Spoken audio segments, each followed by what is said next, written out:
कुरुक्षेत्र का युद्ध अपने चरम पर था। कौरवों ने एक खतरनाक योजना बनाई, चक्रव्यूह। इस व्यूह को तोड़ना हर किसी के बस की बात नहीं थी। पांडवों की सेना में केवल एक ही योद्धा था जो चक्रव्यूह में प्रवेश करना जानता था। वह था वीर, युवा और निडर अभिमन्यु। लेकिन समस्या यह थी कि अभिमन्यु को केवल अंदर जाना आता था, बाहर निकलना नहीं। उस दिन अर्जुन युद्ध भूमि से दूर थे।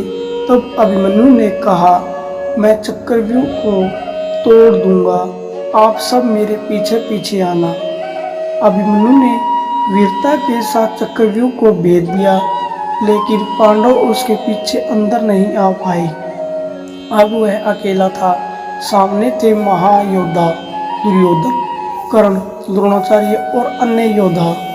सबने मिलकर नियमों के विरुद्ध एक साथ मिलकर अभिमन्यु पर आक्रमण किया। युद्ध भूमि के एक कोने में खड़े थे श्री कृष्ण। सब कुछ देख रहे थे, फिर भी शांत थे। यहाँ छुपा है एक गहरा रहस्य।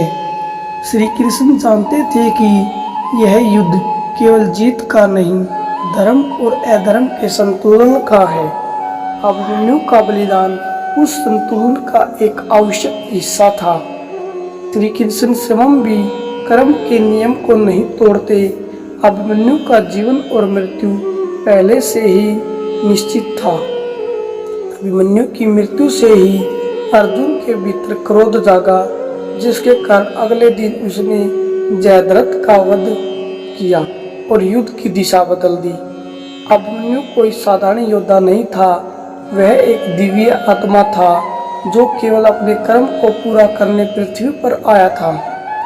जब अभिमन्यु अंतिम सांस ले रहा था, तब भी उसके चेहरे पर भय नहीं बल्कि गर्व था। दूर खड़े श्री कृष्ण ने आंखें बंद की, मानो वह कह रहे हो, तुमने अपना धर्म निभाया, अब मैं तुम्हें मोक्ष देता हूँ। इस कहानी से हमें यह सीख मिलती है कि कभी कभी जीवन में जो होता है वह हमें गलत लगता है, लेकिन उसके पीछे एक बड़ा उद्देश्य छुपा होता है।